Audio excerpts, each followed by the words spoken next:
Hello friends, आप सभी का हार्दिक स्वागत है हमारे इस यूट्यूब चैनल में।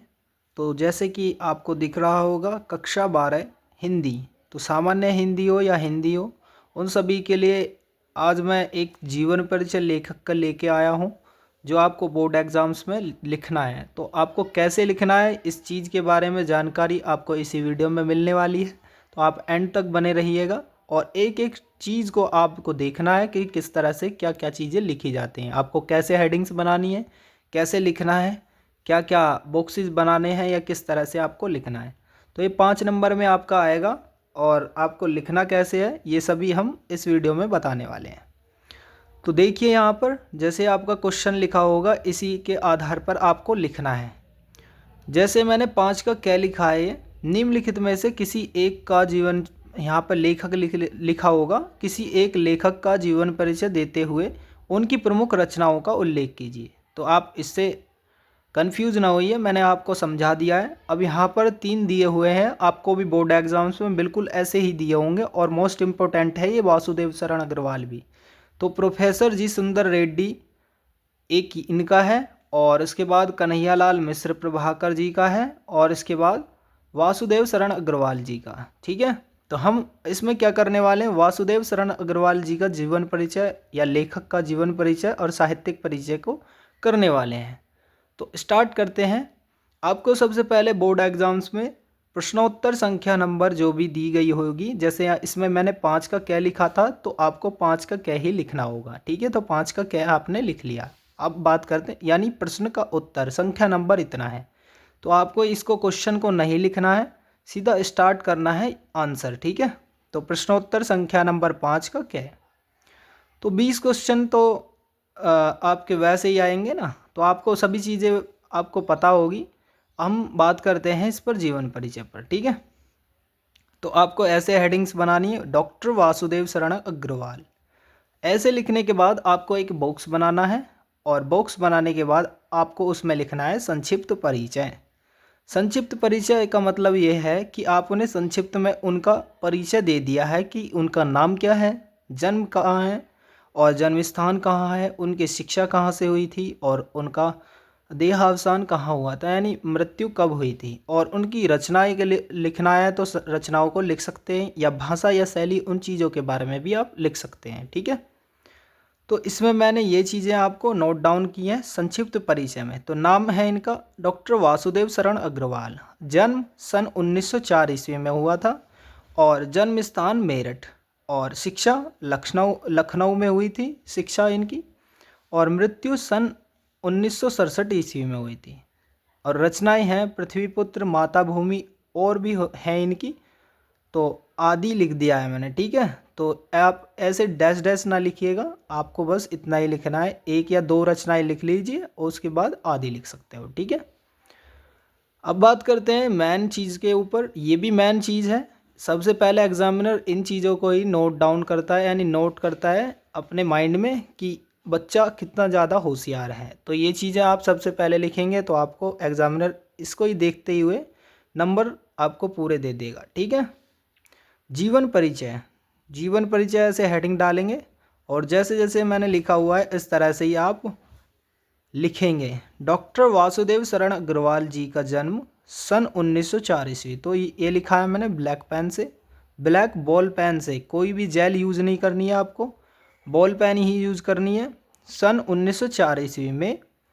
अब फिर से मैंने लिखा है ब्लैक पेन से, मेरठ जनपद के, यहाँ पर भी ब्लैक से लिखा है, ये में आप लिख सकते हो ब्लू से। ठीक है, तो मेरठ जनपद के खेड़ा गांव में हुआ था। ठीक है, खेड़ा ग्राम में हुआ था। तो इनके माता पिता लखनऊ में रहते थे। इनके माता पिता लखनऊ में रहते थे, अतः इनका बचपन लखनऊ में व्यतीत हुआ। यहाँ तक आप सभी के समझ में आ गया होगा। और मैं एक और चीज़ आपको बताना चाह रहा हूँ, जैसे आप इधर से लिखना स्टार्ट करो तो कम से कम इतना जगह आपको छोड़ना है। ठीक है, इतने जगह आपको छोड़ना है स्टार्टिंग में। ठीक है, ऐसे लाइन नहीं करनी है आपको, कभी ऐसे लाइंस को बना दो तो ऐसे नहीं बनानी है आपको, इतना जगह आपको छोड़ना है और उसके बाद आपको लिखना है, ताकि कभी भी आप बाइंडिंग करोगे तो ये वाली जगह उसके साथ अटैच हो जाती है, तो उसमें जो लिखा हुआ है वो दिखाई नहीं देता है। फिर एग्जामिनर को आधी चीज़ें दिखाई देंगी, जो तुमने लिखा है वो नहीं दिखाई देगा। इसलिए आपको इतने कम से कम 1 इंच या 2 इंच की जगह छोड़ देनी है, तो 1 इंच की छोड़नी है कम से कम जगह, ठीक है। तो इतनी जगह आप छोड़ करके लिखेंगे उसमें, जो भी आपकी बोर्ड की कॉपी होगी। अब बात करते हैं यहाँ से यहाँ से आगे। उसके बाद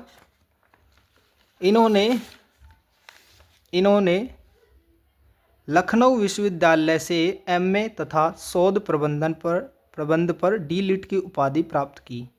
भारतीय संस्कृति और पुरातत्व के ये महान पंडित एवं साहित्यकार सन 1967 ईस्वी में परलोक सिधार गए।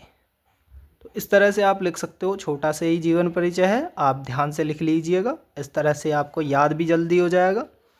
बात करते हैं साहित्यिक परिचय की। तो साहित्यिक परिचय की हेडिंग आप कैसे भी डेकोरेट कर सकते हो, लेकिन बॉल और ब्लैक पेन की, यानी बॉल पेन ही यूज़ करने हैं, ब्लैक एंड ब्लू, सॉरी। तो ब्लू और ब्लैक को यूज़ करना है, बॉल पेन को। तो आपको जैसे डेकोरेट करना कर सकते हो। साहित्यिक परिचय। डॉक्टर अग्रवाल जी भारतीय संस्कृति, पुरातत्व और प्राचीन इतिहास के प्रकांड पंडित एवं अन्वेषक थे। इन्होंने अपने निबंधों में प्रागैतिहासिक, वैदिक एवं पौराणिक धर्म का उद्घाटन किया। तो इस तरह से आप लिख सकते हो, बहुत ही आसानी से समझ में आ जाएगा और याद भी हो जाएगा आपके। और कैसे याद करने हैं वो चीज़ें भी आपको मैं जल्दी ही क्लासेस में लेके आने वाला हूँ, ठीक है। आगे की वीडियोस जो भी आएंगी वो। तो आप फिर इसके बाद लिखेंगे कृतियाँ, रचनाएं, जो भी हेडिंग डालना चाहते हो डाल सकते हो, ठीक है। इनकी प्रमुख रचनाओं का विवरण निम्नवत है, या इनकी प्रमुख रचनाएं इस प्रकार हैं। कैसे भी आप लिख सकते हो, ठीक है। और मैं कोशिश करूँगा कि ऐसे ही लिखो, आप ऐसे नहीं लिखो, ठीक है, ताकि आपकी कुछ कॉपी आपको भरी हुई दिखाई दे और एग्जामिनर को भी साफ साफ चमके, ठीक है। Number 1 Prithviputra, number 2 Matabhoomi, number 3 Kalpalata, number 4 Vagdhara, number 5 कला और संस्कृति, और नंबर 6 भारत की एकता। तो इस तरह से आप लिखोगे तो आपको बोर्ड एग्जामिनर जो हैं वो 5 नंबर अवश्य देंगे, ठीक है। 3 नंबर आपको लेखक का जीवन परिचय लिखने में मिलते हैं और 2 नंबर मिलते हैं रचनाएं लिखने में, और जो भी पैटर्न जिसके द्वारा आप लिखते हो। तो 1 नंबर रचना पर रख देते हैं और 1 नंबर रखते हैं वे जो आपने पैटर्न यूज़ किया है उसके आधार पर और सुंदर लेख के आधार पर, ठीक है। तो जो भी आपको लिखना है आप लिख सकते हो। मैंने आपको इस तरह से बताया है, तो आप इस तरह से यूज करके आप अपने 5 नंबर को पा सकते हो, ठीक है। तो 5 नंबर आप सभी के तैयार हो गए होंगे, उम्मीद करता हूँ। मिलेंगे किसी नेक्स्ट वीडियो में। आप सभी इस वीडियो को ज़्यादा से ज़्यादा शेयर करें और चैनल पे नए हो तो चैनल को सब्सक्राइब कर लें।